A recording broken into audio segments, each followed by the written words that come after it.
中女打造 IP 應該點做呢？好多人話好多中女想打造自己嘅 IP， 咁不如我教你幾個方法啦。就係首先，如果你要打造 IP 嘅話，你一定要行情感路線啦。一個中女其實佢面對緊嘅問題其實係好多嘅，例如家庭嘅關係啦，同佢自己嘅丈夫嘅關係啦，甚至乎同佢小朋友嘅關係啦，呢啲呢都係每一個中女入邊嘅核心故事嚟嘅。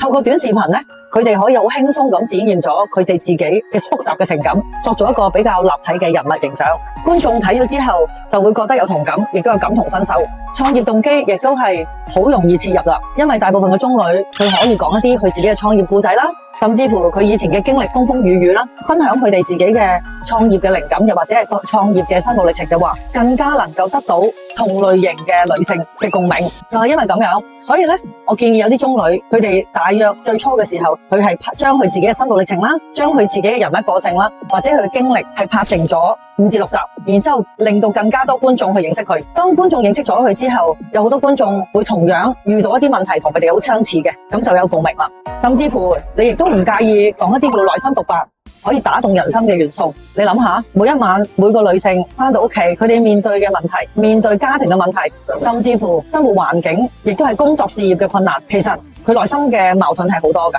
心入邊其實有好多五味雜陳嘅感覺。如果可以將呢啲真實情感記錄落嚟，分享俾觀眾嘅話，肯定會令到觀眾有共鳴嘅。尤其對於呢一個事業上啱啱接受到挑戰出嚟創業，但係個經歷入邊佢自己好勇敢去面對佢自己嘅人生，呢一種嘅情感表達呢，就係流量密碼嚟㗎啦。